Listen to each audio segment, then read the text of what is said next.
إن الحمد لله نحمده ونستعينه ونستغفره ونعوذ بالله من شرور أنفسنا ومن سيئات أعمالنا من يهده الله فلا مضل له ومن يضلل فلا هادي له وأشهد أن لا إله إلا الله وحده لا شريك له وأشهد أن محمدًا عبده ورسوله يا أيها الذين آمنوا اتقوا الله حق تقاته ولا تموتن إلا وأنتم مسلمون يا أيها الناس اتقوا ربكم الذي خلقكم من نفس واحدة وخلق منها زوجها وبث منهما رجالا كثيرا ونساء واتقوا الله الذي تساءلون به والأرحام إن الله كان عليكم رقيبا يا أيها الذين آمنوا اتقوا الله وقولوا قولا سديدا يصلح لكم أعمالكم ويغفر لكم ذنوبكم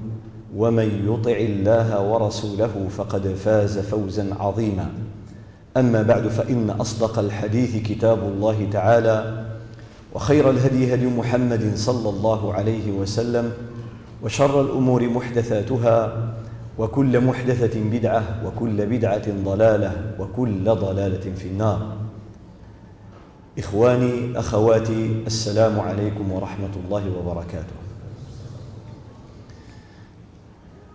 Mes frères au centre islamique m'ont chargé d'un sujet qui est très sensible, très délicat, qui nous concerne tous, nous les musulmans.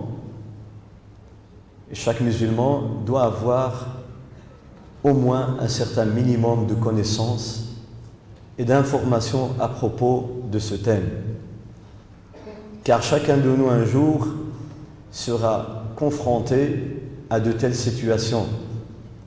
Un père décédé, une mère, une sœur, un frère, un enfant, un proche, un ami, etc.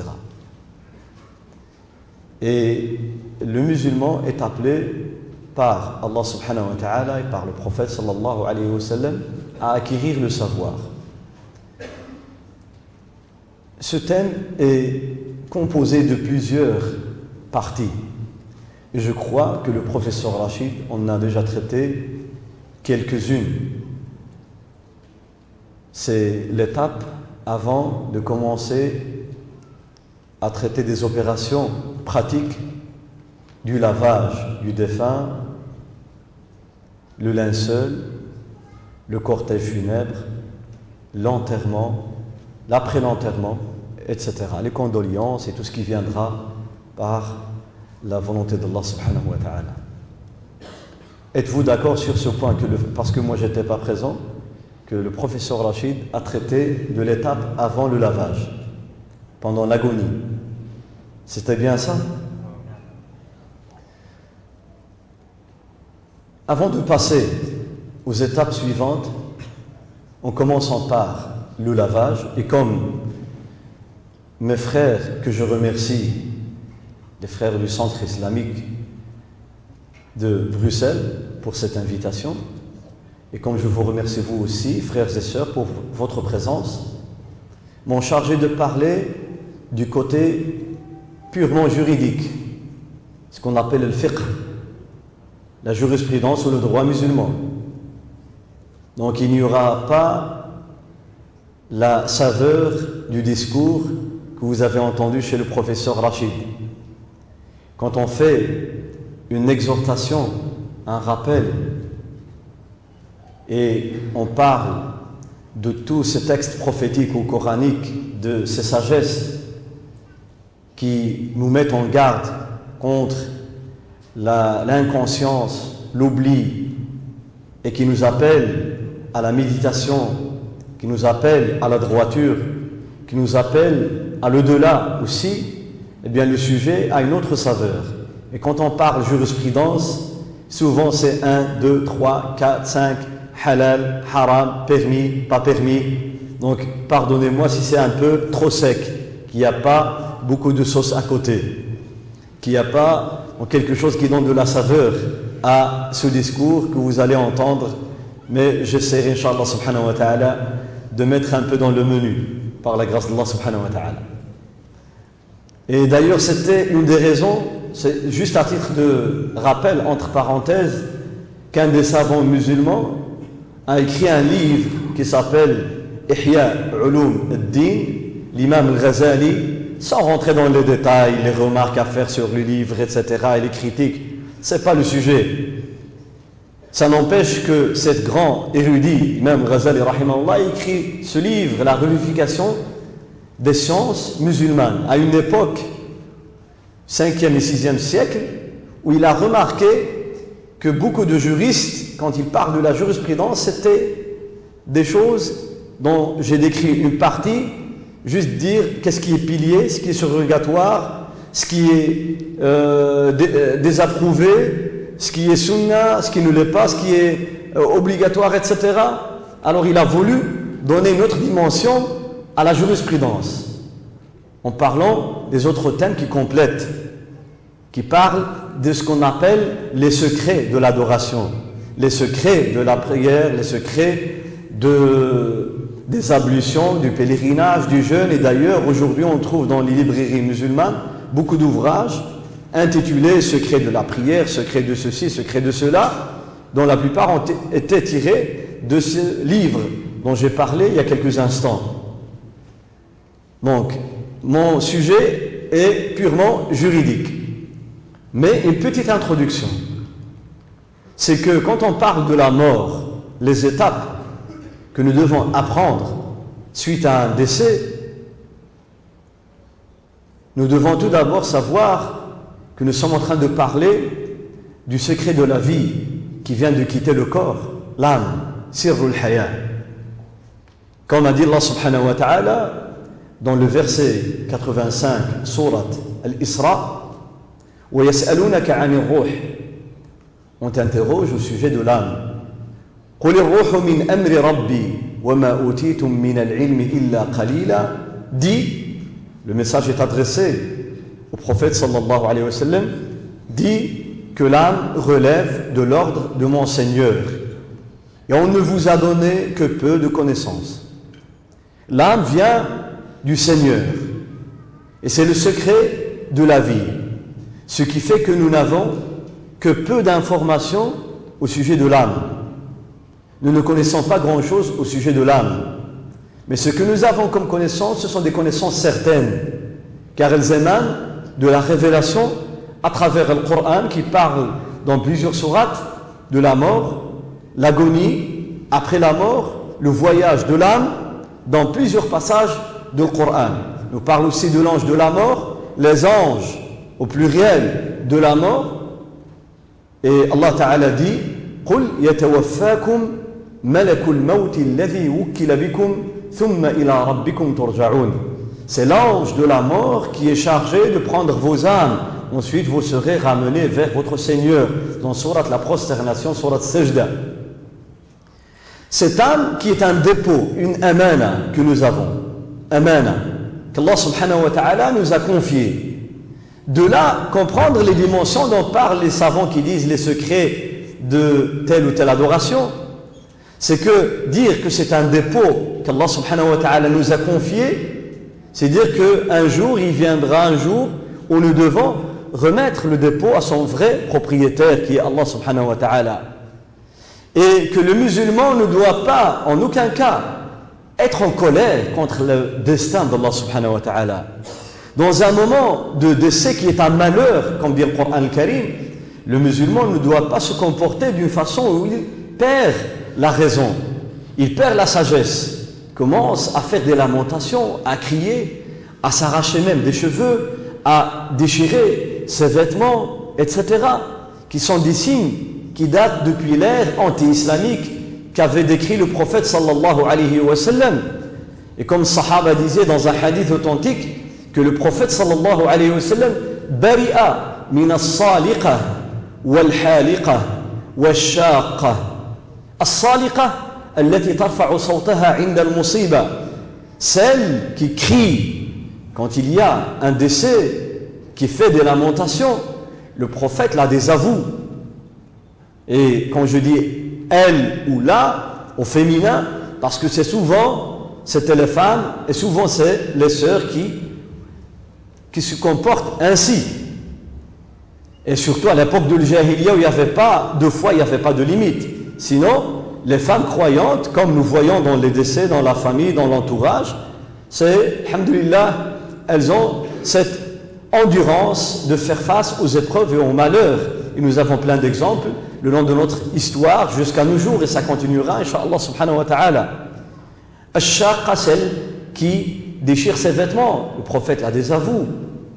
Al-Haliqa, ils avaient même une coutume avant l'islam, c'est de se raser complètement la tête quand il y a un décès, comme signe de deuil, de tristesse, chose qui est interdite en islam. Donc, ce dépôt, je me rappelle, je vous citerai deux exemples. Le premier, qui est celui de deux compagnons, un homme et une femme, comme il est rapporté dans la tradition authentique. Abu Talha et Sulaym. Sulaym, la mère de Anas, que vous connaissez. Abu Talha avait un enfant qu'il aimait beaucoup, auquel il était très attaché.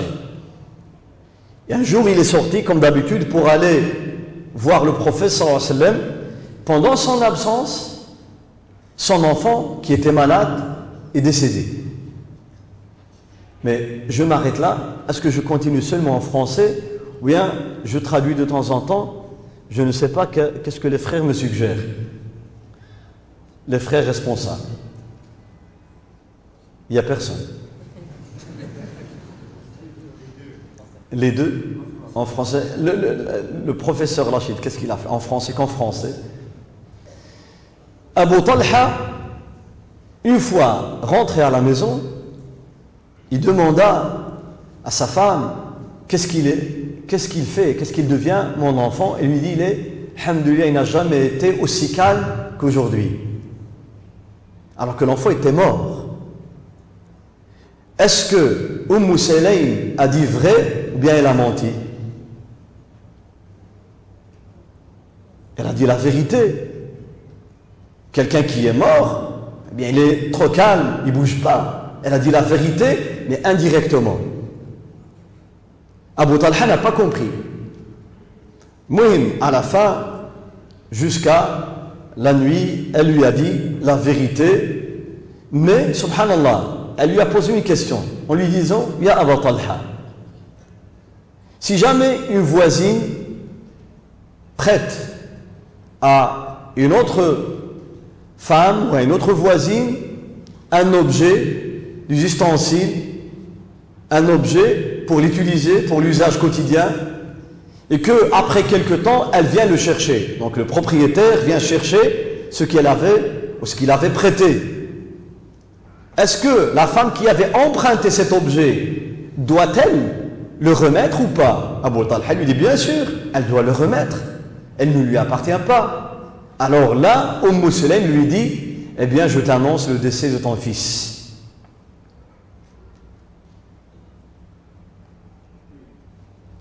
Blocage. Il n'a ni engueulé sa femme, ni crié dessus, ni quoi que ce soit. Il dit, pourquoi tu ne me l'as pas dit avant? Elle a utilisé la sagesse pour amortir le choc. Ça a duré des heures avant qu'elle lui annonce. Mais regardez l'exemple qu'elle lui a donné. Allah nous a prêté l'âme, il vient la chercher. Un autre savant musulman qui s'appelle Al-A'mash, Sulayman Al-A'mash, c'est un des savants de la tradition du prophète sallallahu alayhi wa sallam. Quand sa femme est décédée, et c'est une femme qu'il aimait très très fort, il a décidé, suite à ce décès, d'interrompre et de suspendre les doros, les cours qu'il donnait, et de ne plus répondre aux fatwas, aux questions des gens, tellement il était attristé, tellement il aimait sa femme. Il a décidé d'arrêter les cours, les fatwas, tout.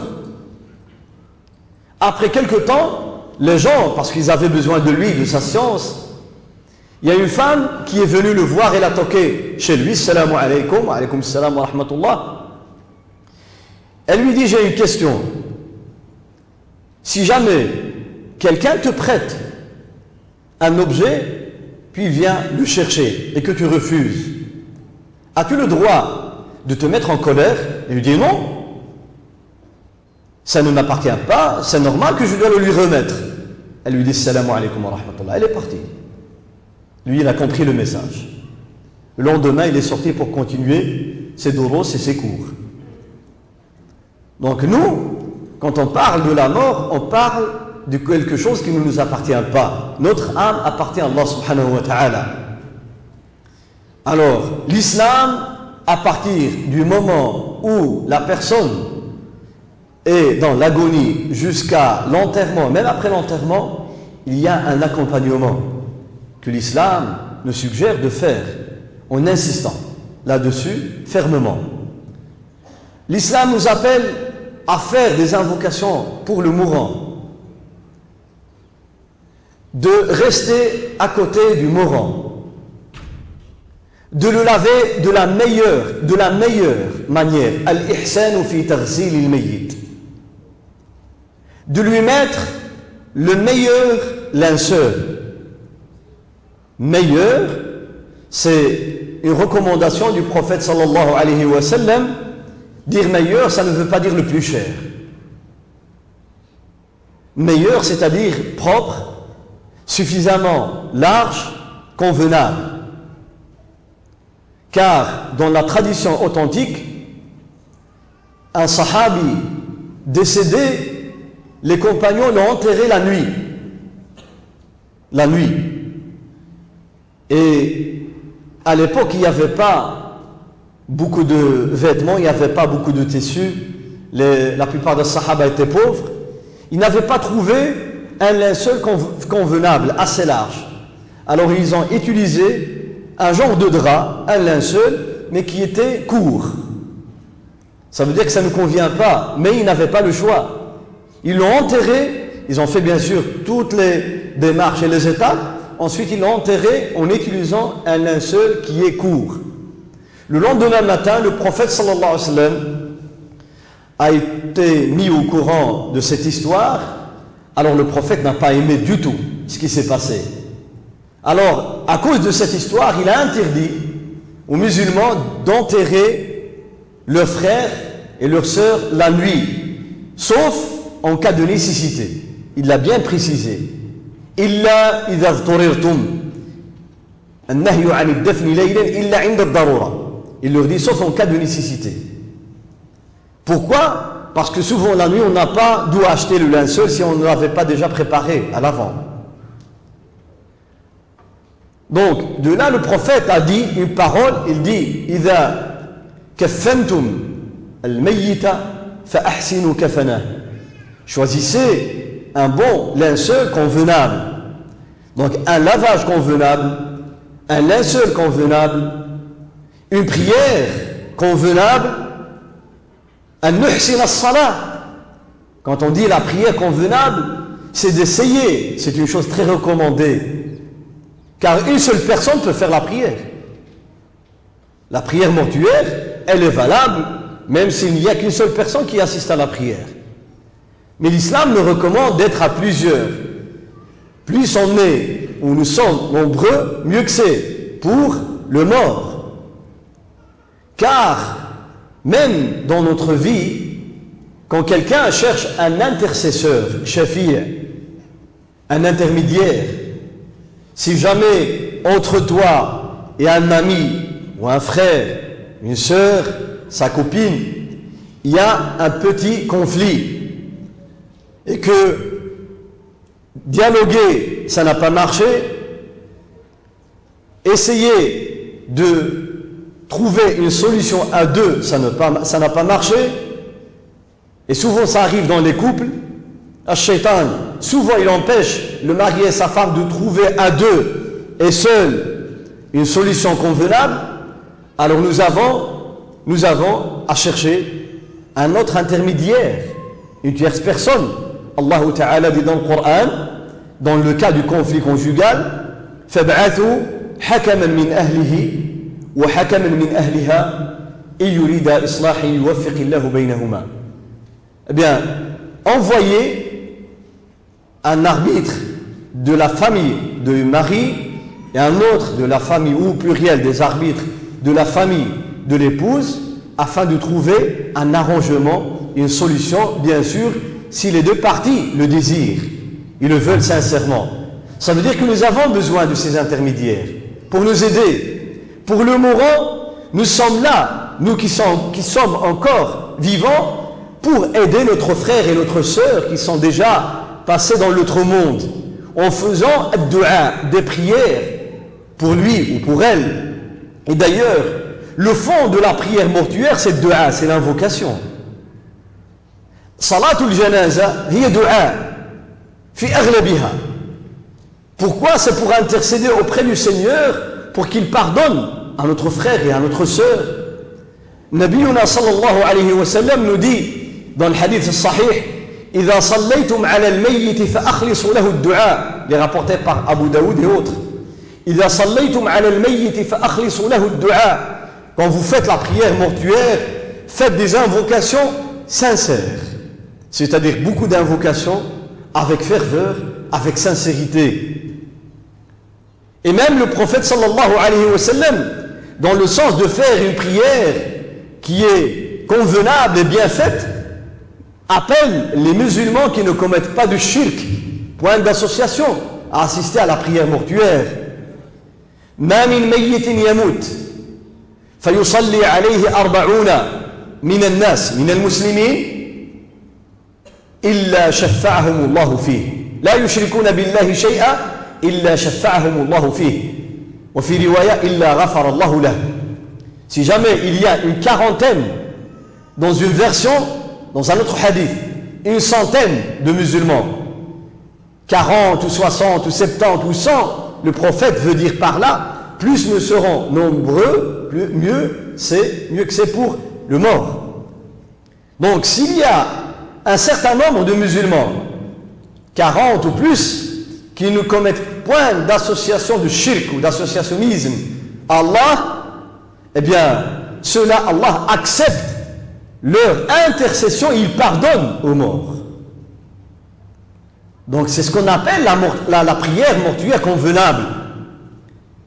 Et que la prière soit faite de la meilleure des manières selon la tradition du prophète sallallahu alayhi wa sallam, dont je décrirai les étapes incha'Allah ta'ala. Car on me dit à 17h je dois m'arrêter, il est 17h moins 20. Je n'ai pas encore commencé à parler des détails. Alors c'est pour ça que j'ai essayé de donner au moins une image globale. Donc, bien faire le lavage, bien faire le linceul, bien faire la prière, bien faire l'accompagnement du cortège funèbre. Des fois, on voit des cortèges, wallah, et j'ai vu certains, on dirait que ce n'est pas un décès, mais c'est plutôt un mariage.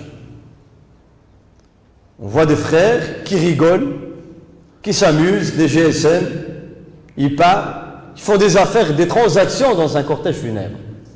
بعض المسلمين أسأل الله لنا ولهم الهداية في تشييع الجنازة يضحكون ويحدث بعضهم بعضا ويتواصلون يعقدون الصفقات التجارية alors que il est rapporté que les compagnons du prophète sallallahu alayhi wa sallam lors des cortèges funèbres gardaient le silence.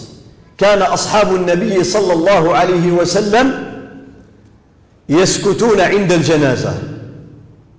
C'est un moment de méditation. C'est un moment où le musulman est appelé, le vivant surtout, à méditer, à réfléchir un peu, qu'est-ce qu'il attend lui aussi, qu'un jour il devra quitter ses amis, sa famille, ses proches, et quitter ce bas monde pour passer dans le delà. Et je n'ai pas à vous décrire qu'est-ce qui nous attend après la mort. Peut-être nous aurons une autre fois l'occasion de parler de cette étape qui vient après la mort.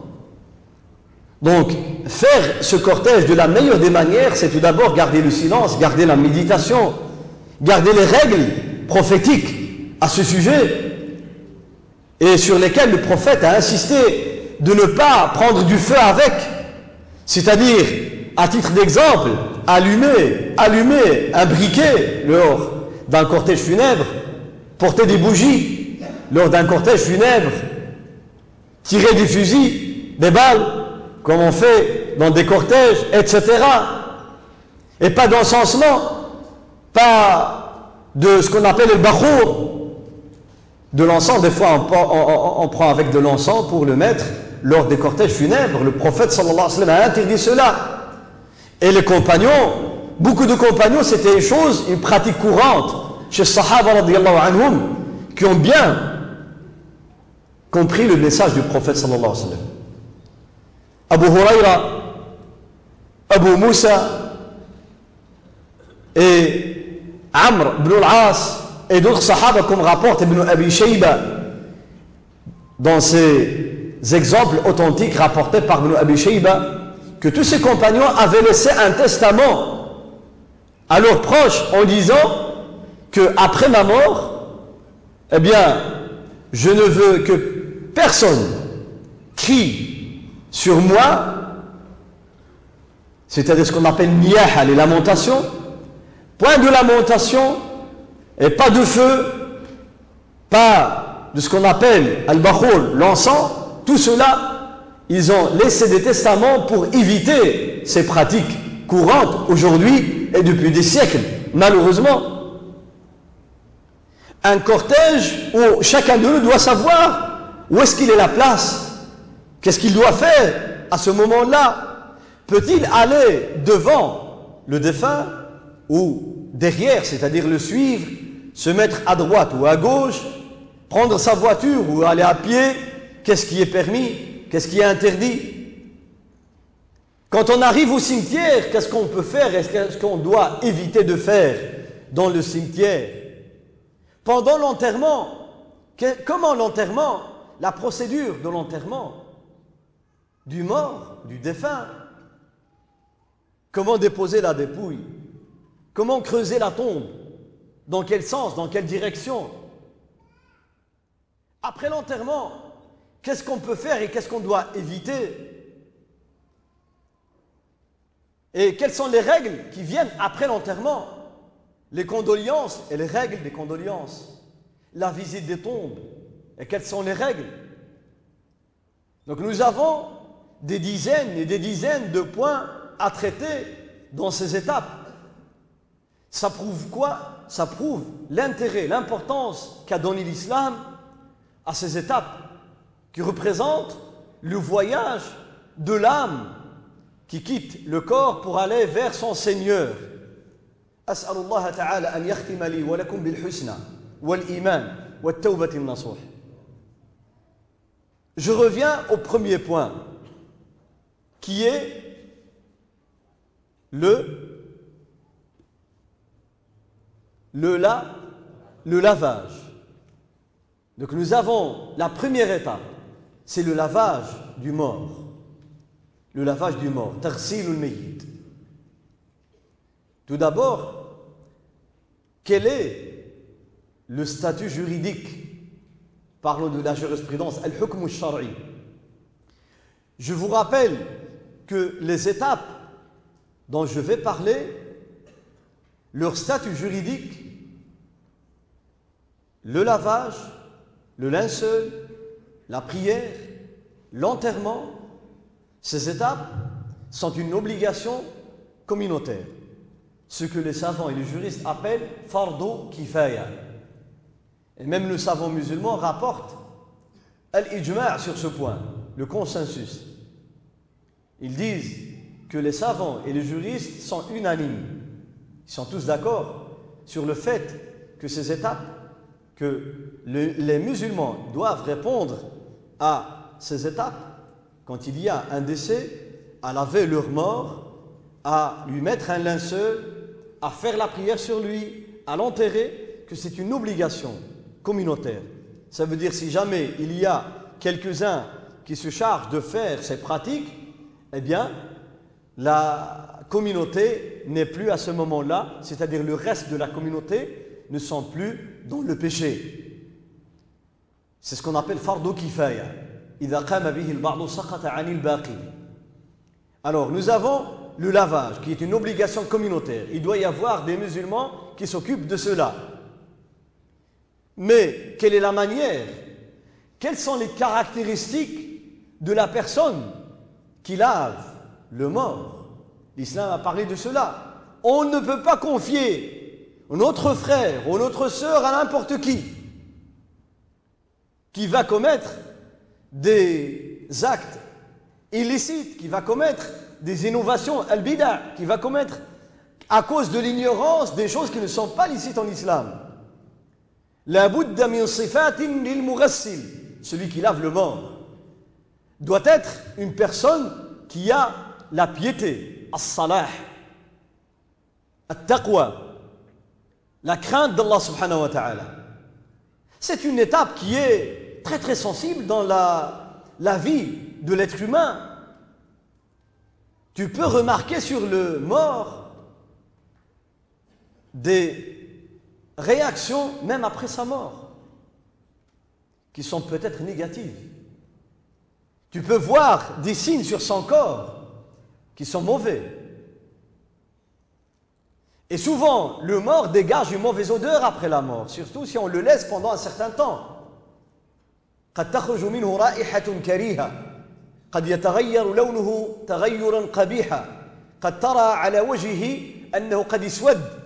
On voit des fois des morts sombres, carrément. On dirait qu'ils sont calcinés, noirs. Subhanallah. Alors, celui qui lave le mort doit garder tout ce qu'il aura vu secret. C'est une amana. C'est une amana. من غسل ميتا كما يقول النبي صلى الله عليه وسلم dans un hadith authentique من غسل ميتا فكتم عليه. Celui qui lave un mort, il garde les secrets qu'il aura vus. فكتم عليه غفر الله له 40 مرة. Allah lui pardonne une quarantaine de fois, c'est-à-dire il lui pardonne plusieurs fois, subhanahu wa ta'ala. Donc il faut choisir quelqu'un qui lave un mort avec ses caractéristiques, quelqu'un qui est pieux. De deux, parce qu'il fera un lavage que j'avais décrit, un lavage convenable, un meilleur lavage même. Car il a la crainte d'Allah. La yu'minu ahadukum hatta yuhibba li akhihi ma yuhibbu li nafsi. Tu dois aimer pour ton frère et ta sœur ce que tu aimes pour toi. Donc comme tu disais qu'un jour, quand tu seras mort, que tes frères te fassent un bon lavage, eh bien tu feras la même chose pour ton frère. Et on fera la même chose pour la sœur. Donc, la piété. La deuxième chose, c'est quelqu'un qui doit avoir la connaissance et le savoir. Celui qui lave le mort. Al-khibratu bi taghsil al-mauta. On ne peut pas confier à quelqu'un qui craint Allah, mais qui est ignorant. Qui ne connaît pas les règles du lavage. S'il ne connaît pas les règles, qu'est-ce qu'il va faire? Comment doit-il procéder?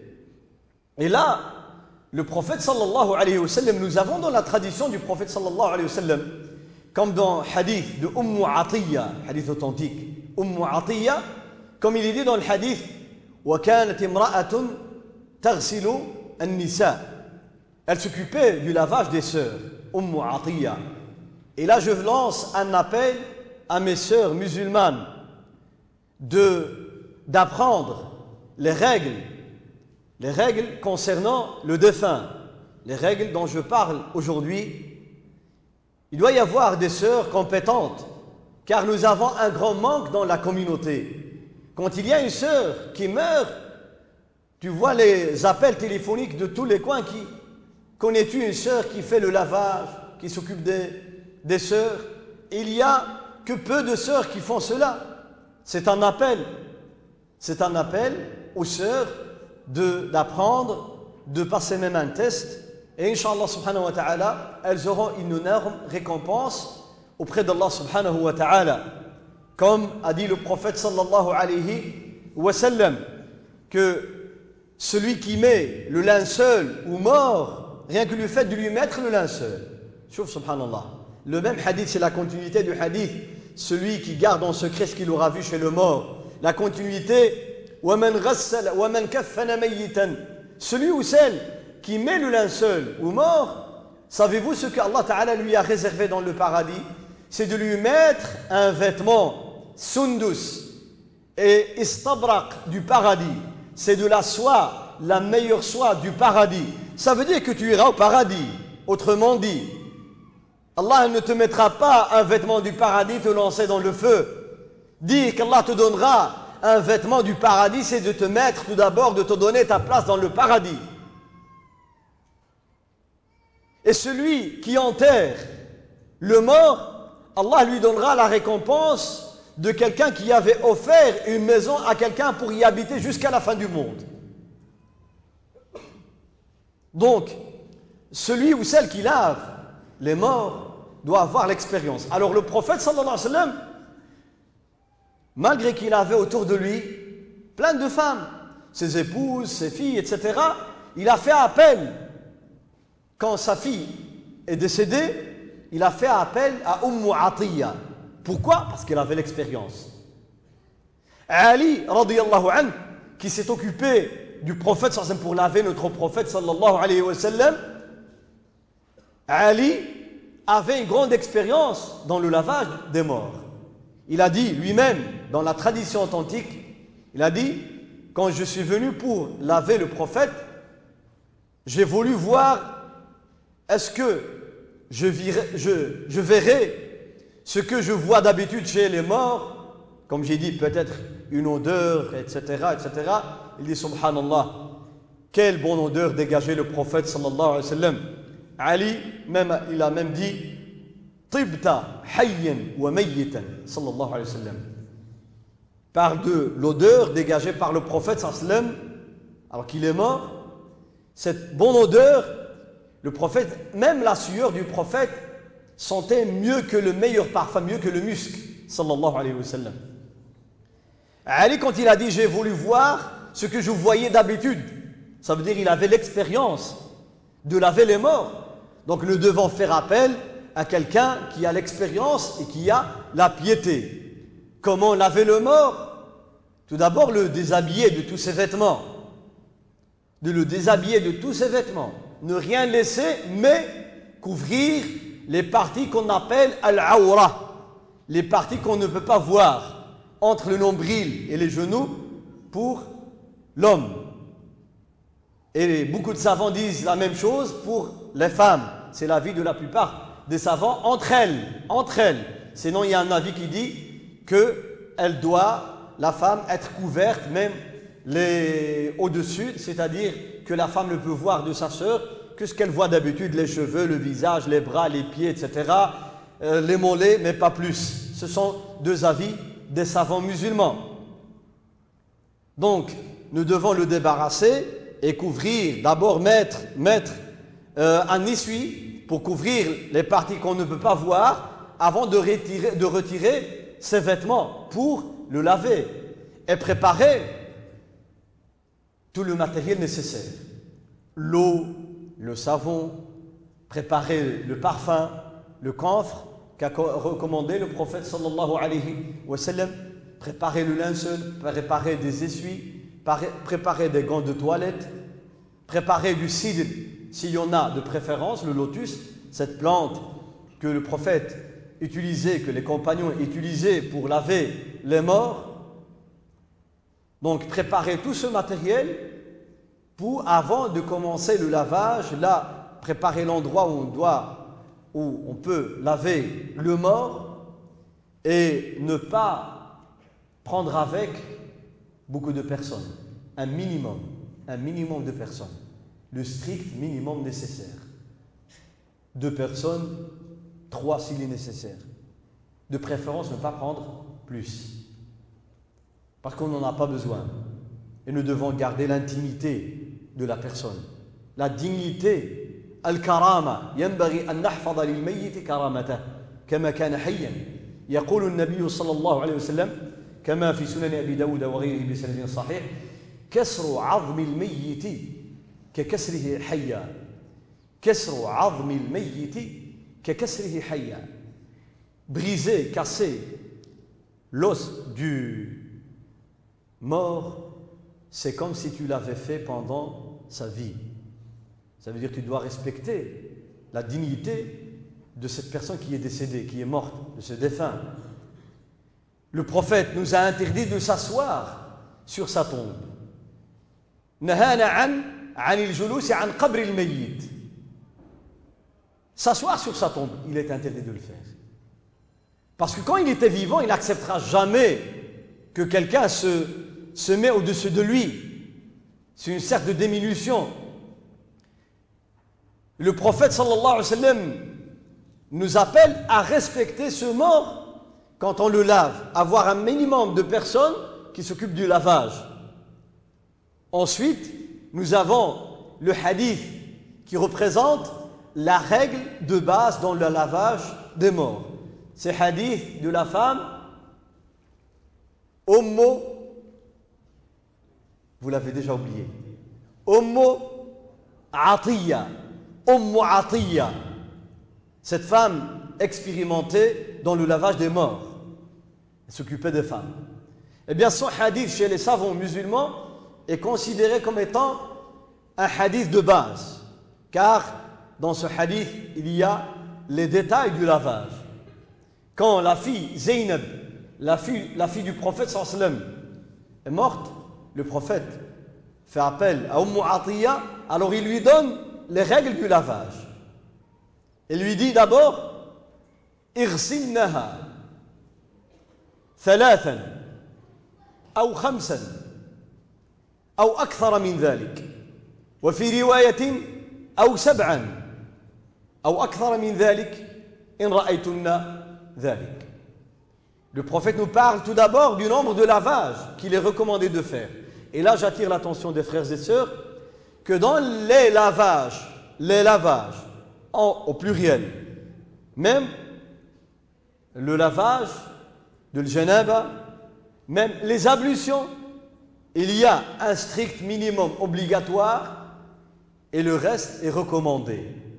Al-hadd al-adna wa huwa al-wajib ma yusamma bil-ghusl al-wajib. وما زاد على ذلك فهو الغسل المجزي الكمال كذلك في الوضوء. Dans les ablutions, on peut faire une seule fois, c'est le minimum obligatoire. On peut faire 2 fois laver les membres, chaque fois par 2 ou par 3, ou 2 fois, 3 fois les uns et les autres, comme rapporte l'imam al-Bukhari. باب الوضوء مرة مرة باب الوضوء مرتين مرتين باب الوضوء ثلاثا ثلاثا. La même chose pour le lavage du mort. Nous avons un strict minimum qui est obligatoire de faire dans le lavage. C'est le premier lavage, une seule fois. Une seule fois. Si on lave un mort une seule fois et on le fait d'une manière convenable et correcte, eh bien cela est suffisant. Mais le prophète, quand il a dit 3 fois, ça veut dire le recommander. 5 fois, s'il est nécessaire, qu'il y a encore des saletés. 7 fois, s'il y a encore des saletés. 9 fois, s'il y a encore des saletés. Le prophète nous a donné une règle. À partir de 3, recommandé, 1, obligatoire. Et remarquez que chaque fois, le nombre, il est impair. 8. Pourquoi? Parce qu'Allah, il est unique. Et 1, c'est un chiffre impair. Inna Allaha witrun yuhibbul witr. Donc il est recommandé de faire le lavage chaque fois impair. Le prophète sallallahu alayhi wa sallam dit à Ummu Atiyya bima'in wa sidr.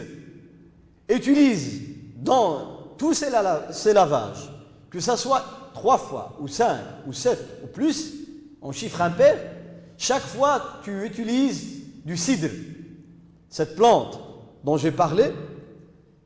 Et l'utilisation du cidre n'est pas obligatoire. On peut utiliser à nos jours, si on n'a pas de cidre, du savon. Parce que le but c'est quoi? C'est de débarrasser le corps de ces saletés, des impuretés, des souillures.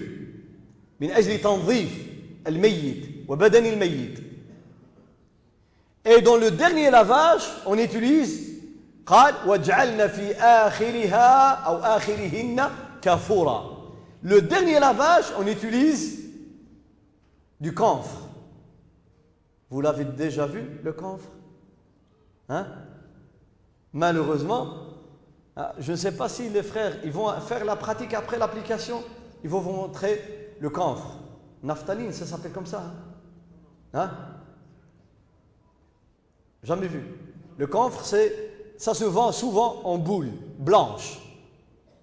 En boules blanches. Des boules blanches qu'on met en général, on les utilise dans les placards où il y a les vêtements parce que surtout quand il fait chaud, il y a des petits papillons dans les placards. Alors on met du camphre dans les placards, dans les tiroirs, ça chasse les insectes. Regardez la sagesse. Alors on met du camphre pour que quand après on met le linceul, on prend la dépouille pour l'enterrement, eh bien on chasse les insectes. Mais faites attention, là comme on dit, je vais vous donner un fil, c'est que quand on met du camphre dans les vêtements, vous allez remarquer que les gens qui ont l'expérience de le faire, ils mettent toujours dans du coton. Dans du coton, ils mettent le coton parmi les vêtements. On ne met pas du camphre directement parce que ça va altérer la couleur du vêtement. Faites attention. Le muhim, dans le dernier lavage, on met du camphre. On lave le mort en utilisant ces matières. Comment procéder? Eh bien, le Nabi sallallahu alayhi wa sallam dit وَابْدَأْنَا بِمَيَامِنِهَا وَمَوَاضِعِ الْوُضُوءِ مِنْهَا. On fait d'abord les ablutions. Les ablutions. Donc, on commence le lavage en utilisant de l'eau avec du cidre. On fait les ablutions au mort. Il fait les ablutions. Mais avant les ablutions, on fait l'istinja. Donc, laver les parties intimes. En utilisant un gant de toilette. On ne touche pas directement. Bien sûr, les parties intimes sont couvertes. Et on lave ces parties intimes, on les débarrasse de toute impureté. Ensuite, on commence à lui faire les ablutions, en commençant par la droite, comme d'habitude. Comme a dit le prophète sallallahu alayhi wa sallam. Et on fait le rinçage de la bouche, le nez. Mais faites attention, ne faites pas pénétrer de l'eau à l'intérieur. Essayez d'être très prudent. Et on lave son visage, etc. Quand on aura fait les ablutions, on commence le lavage. Et le lavage, on commence par la tête. On lave sa tête, ses cheveux. On lave bien ses cheveux. S'il avait des tresses, on défait les tresses. Et on lave bien ses cheveux. Ensuite, on lave son corps en commençant par le côté droit. Comme a dit le prophète sallallahu alayhi wa sallam. وَابْدَأْنَا بِمَيَامِنِهَا. À partir de l'épaule jusqu'au pied. Le côté droit, devant. On le met sur l'autre côté pour laver la moitié derrière. Ensuite, on lave le côté gauche et on fait aussi derrière. Ainsi, on aura fait le lavage du mort. En résumé, de cette manière, on aura fait le lavage du mort. Et de préférence, il est recommandé de faire 3 tresses. Comme a dit le prophète sallallahu alayhi wa sallam, et c'est la pratique. Une à droite, une à gauche et une qui vient du toupet, ce qu'on appelle nasiya. Et les 3, on les remet par derrière. Avant de mettre le linceul, et je m'arrête là. Wa sallallahu wa sallam ala Muhammadin wa alihi wa sahbihi. Subhanakallahumma bihamdika ashhadu an la ilaha illa ant astaghfiruka wa atubu ilayk. Je continuerai après l'Asr, Inch'Allah ta'ala, et certains points, ou même plusieurs points que je laisserai peut-être à la séance des questions et réponses. Barakallahu fikum. Assalamu alaikum wa rahmatullahi wa barakatuh.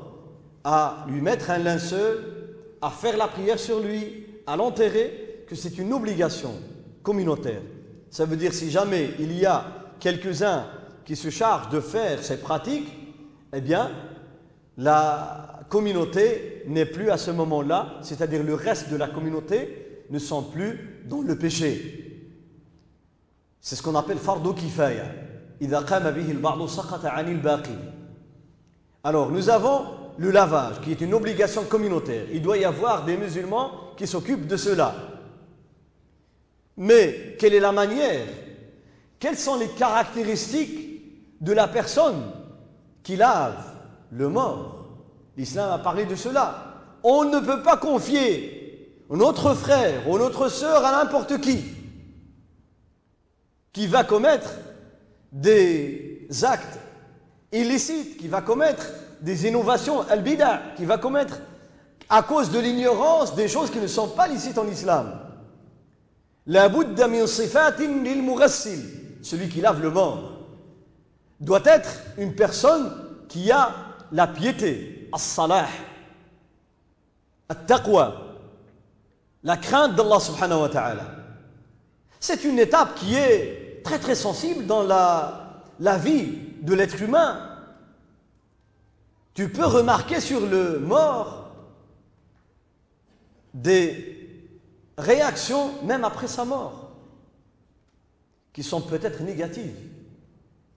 Tu peux voir des signes sur son corps qui sont mauvais. Et souvent, le mort dégage une mauvaise odeur après la mort, surtout si on le laisse pendant un certain temps. قد تخرج منه رائحة كريهة قد يتغير لونه تغيرا قبيحا قد ترى على وجهه أنه قد يسود. On voit des fois des morts sombres, carrément. On dirait qu'ils sont calcinés. Calcinés, noirs.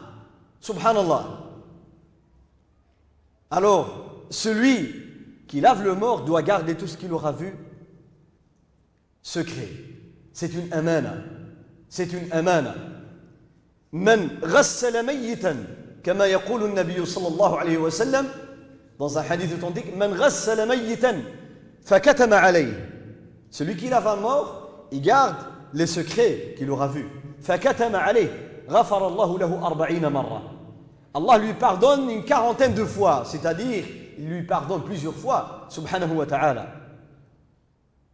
Donc il faut choisir quelqu'un qui lave un mort avec ses caractéristiques, quelqu'un qui est pieux. De deux, parce qu'il fera un lavage que j'avais décrit, un lavage convenable, un meilleur lavage même. Car il a la crainte d'Allah. La yu'minu ahadukum hatta yuhibba li akhihi ma yuhibbu li nafsi. Tu dois aimer pour ton frère et ta sœur ce que tu aimes pour toi. Donc comme tu disais qu'un jour, quand tu seras mort, que tes frères te fassent un bon lavage, eh bien tu feras la même chose pour ton frère. Et on fera la même chose pour la sœur. Donc, la piété. La deuxième chose, c'est quelqu'un qui doit avoir la connaissance et le savoir. Celui qui lave le mort. Al-khibratu bitaghsil al-mauta. On ne peut pas confier à quelqu'un qui craint Allah, mais qui est ignorant. Qui est ignorant, qui ne connaît pas les règles du lavage. S'il ne connaît pas les règles, qu'est-ce qu'il va faire? Comment doit-il procéder? Et là, le prophète sallallahu alayhi wa sallam, nous avons dans la tradition du prophète sallallahu alayhi wa sallam, comme dans le hadith de Atiyya, hadith authentique, Atiyya, comme il est dit dans le hadith, وَكَانَتْ امْرَأَةٌ تَغْسِلُ النِّسَاء. Elle s'occupait du lavage des sœurs, Atiyya. Et là, je lance un appel à mes sœurs musulmanes d'apprendre les règles concernant le défunt, les règles dont je parle aujourd'hui. Il doit y avoir des sœurs compétentes, car nous avons un grand manque dans la communauté. Quand il y a une sœur qui meurt, tu vois les appels téléphoniques de tous les coins qui... Connais-tu une sœur qui fait le lavage, qui s'occupe des sœurs? Il n'y a que peu de sœurs qui font cela. C'est un appel aux sœurs d'apprendre, de passer même un test. Et Inch'Allah subhanahu wa ta'ala, elles auront une énorme récompense auprès d'Allah subhanahu wa ta'ala. Comme a dit le prophète sallallahu alayhi wa sallam, que celui qui met le linceul ou mort, rien que le fait de lui mettre le linceul, chouf subhanallah. Le même hadith, c'est la continuité du hadith, celui qui garde en secret ce qu'il aura vu chez le mort. La continuité, وَمَنْ غَسَّلَ وَمَنْ كَفَّنَ مَيِّتًا. Celui ou celle qui met le linceul ou mort, savez-vous ce que Allah Ta'ala lui a réservé dans le paradis? C'est de lui mettre un vêtement sundus et istabraq du paradis. C'est de la soie, la meilleure soie du paradis. Ça veut dire que tu iras au paradis. Autrement dit, Allah ne te mettra pas un vêtement du paradis te lancer dans le feu. Dire qu'Allah te donnera un vêtement du paradis, c'est de te mettre tout d'abord, de te donner ta place dans le paradis. Et celui qui enterre le mort, Allah lui donnera la récompense de quelqu'un qui avait offert une maison à quelqu'un pour y habiter jusqu'à la fin du monde. Donc, celui ou celle qui lave les morts doit avoir l'expérience. Alors le prophète sallallahu alayhi wa sallam, malgré qu'il avait autour de lui plein de femmes, ses épouses, ses filles, etc., il a fait appel, quand sa fille est décédée, il a fait appel à Atiyya. Pourquoi? Parce qu'elle avait l'expérience. Ali, radiyallahu anhu, qui s'est occupé du prophète sallallahu alayhi wa sallam pour laver notre prophète sallallahu alayhi wa sallam, Ali avait une grande expérience dans le lavage des morts. Il a dit lui-même, dans la tradition authentique, il a dit, quand je suis venu pour laver le prophète, j'ai voulu voir, est-ce que je verrai ce que je vois d'habitude chez les morts, comme j'ai dit, peut-être une odeur, etc., etc. Il dit, subhanallah, quelle bonne odeur dégageait le prophète sallallahu alayhi wa sallam. Ali, il a même dit, Tibta hayyan wa mayyitan, sallallahu alayhi wa sallam. Parle de l'odeur dégagée par le prophète sallallahu alayhi wa sallam, alors qu'il est mort. Cette bonne odeur, le prophète, même la sueur du prophète, sentait mieux que le meilleur parfum, mieux que le musc, sallallahu alayhi wa sallam. Ali, quand il a dit, j'ai voulu voir ce que je voyais d'habitude, ça veut dire qu'il avait l'expérience de laver les morts. Donc nous devons faire appel à quelqu'un qui a l'expérience et qui a la piété. Comment laver le mort? Tout d'abord, le déshabiller de tous ses vêtements. De le déshabiller de tous ses vêtements. Ne rien laisser, mais couvrir les parties qu'on appelle al-awra. Les parties qu'on ne peut pas voir entre le nombril et les genoux pour l'homme. Et beaucoup de savants disent la même chose pour les femmes. C'est l'avis de la plupart des savants entre elles.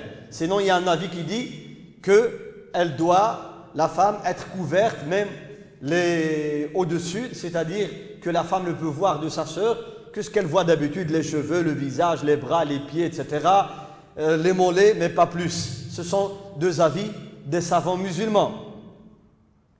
Donc, nous devons le débarrasser et couvrir, d'abord mettre un essuie pour couvrir les parties qu'on ne peut pas voir avant de retirer ses vêtements pour le laver et préparer tout le matériel nécessaire. L'eau, le savon, préparer le parfum, le camphre qu'a recommandé le prophète sallallahu alayhi wa sallam, préparer le linceul, préparer des essuies, préparer des gants de toilette, préparer du cidre, s'il y en a de préférence, le lotus, cette plante que le prophète utilisait, que les compagnons utilisaient pour laver les morts.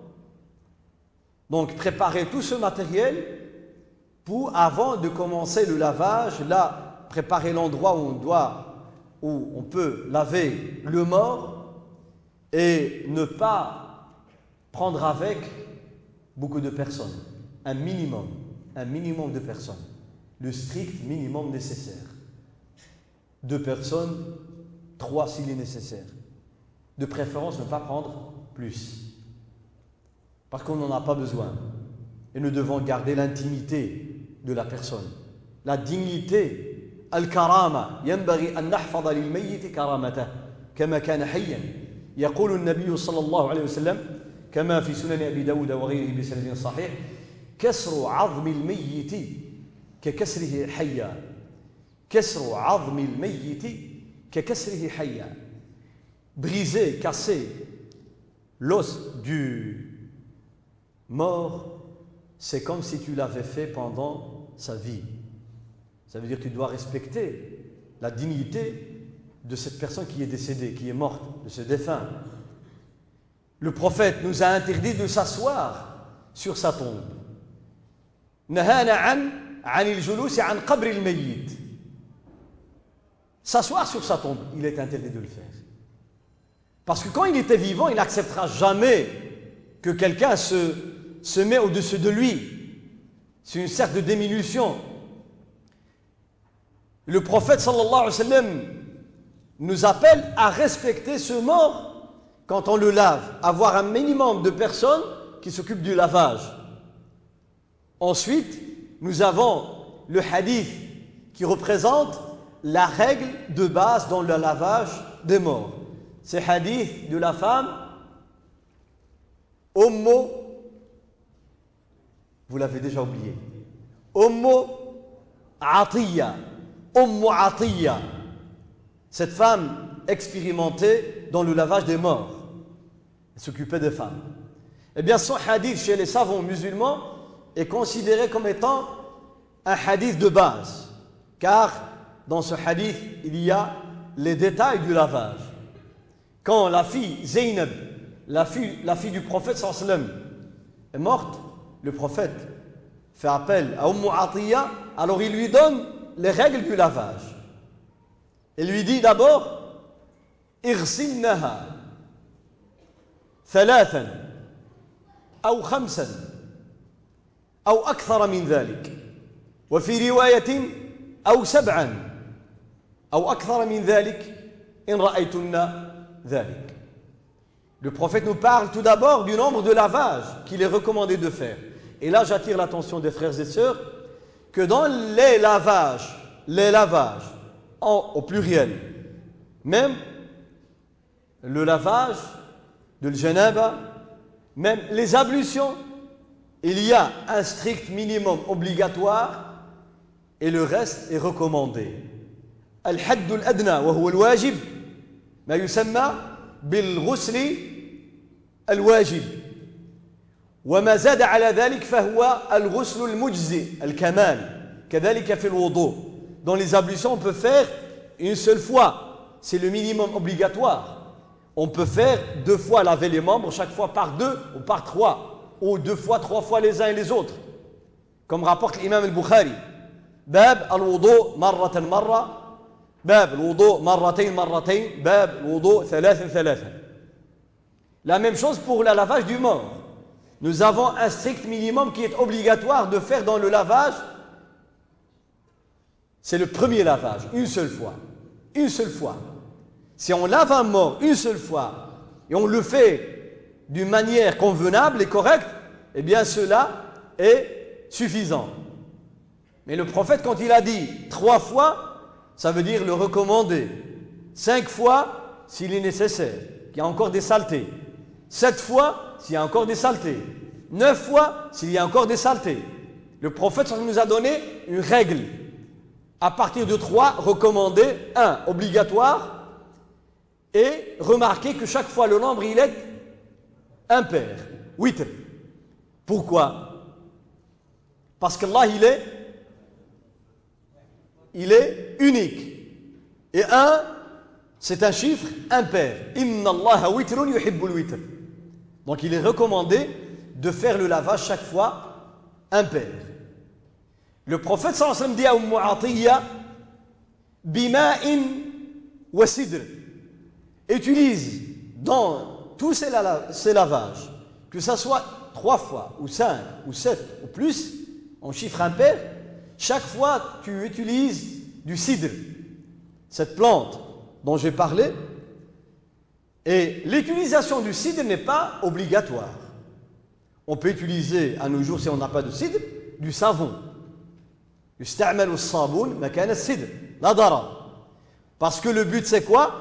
C'est de débarrasser le corps de ces saletés, des impuretés, des souillures. من أجل تنظيف الميت وبدن الميت. Et dans le dernier lavage, on utilise قال وجعلنا في آخرها أو آخرهن كافورا. Le dernier lavage, on utilise du camphre. Vous l'avez déjà vu, le camphre? Hein? Malheureusement, je ne sais pas si les frères ils vont faire la pratique après l'application. Ils vont vous montrer le camphre. Naphtaline, ça s'appelle comme ça. Hein? Jamais vu. Le camphre, ça se vend souvent en boules blanches. En boules blanches. Des boules blanches qu'on met en général, on les utilise dans les placards où il y a les vêtements, parce que surtout quand il fait chaud, il y a des petits papillons dans les placards. Alors on met du camphre dans les placards, dans les tiroirs, ça chasse les insectes. Regardez la sagesse. Alors on met du camphre pour que quand après on met le linceul, on prend la dépouille pour l'enterrement, eh bien on chasse les insectes. Mais faites attention, là comme on dit, je vais vous donner un fil, c'est que quand on met du camphre dans les vêtements, vous allez remarquer que les gens qui ont l'expérience de le faire, ils mettent toujours dans du coton. Dans du coton, ils mettent le coton parmi les vêtements. On ne met pas du camphre directement parce que ça va altérer la couleur du vêtement. Faites attention. Le muhim, dans le dernier lavage, on met du camphre. On lave le mort en utilisant ces matières. Comment procéder? Eh bien, le Nabi sallallahu alayhi wa sallam dit وَابْدَأْنَا بِمَيَامِنِهَا وَمَوَاضِعِ الْوُضُوءِ مِنْهَا. On fait d'abord les ablutions. Les ablutions. Donc, on commence le lavage en utilisant de l'eau avec du cidre. On fait les ablutions au mort. Il fait les ablutions. Mais avant les ablutions, on fait l'istinja. Donc, laver les parties intimes. En utilisant un gant de toilette. On ne touche pas directement. Bien sûr, les parties intimes sont couvertes.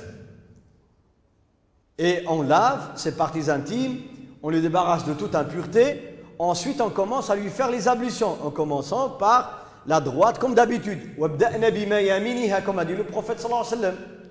Et on fait le rinçage de la bouche, le nez. Mais faites attention, ne faites pas pénétrer de l'eau à l'intérieur. Essayez d'être très prudent. Et on lave son visage, etc. Quand on aura fait les ablutions, on commence le lavage. Et le lavage, on commence par la tête. On lave sa tête, ses cheveux. On lave bien ses cheveux. S'il avait des tresses, on défait les tresses. Et on lave bien ses cheveux. Ensuite, on lave son corps en commençant par le côté droit. Comme a dit le prophète sallallahu alayhi wa sallam. وَابْدَأْنَا بِمَيَامِنِهَا. À partir de l'épaule jusqu'au pied. Le côté droit, devant. On le met sur l'autre côté pour laver la moitié derrière. Ensuite, on lave le côté gauche et on fait aussi derrière. Ainsi, on aura fait le lavage du mort. En résumé, de cette manière, on aura fait le lavage du mort. Et de préférence, il est recommandé de faire 3 tresses.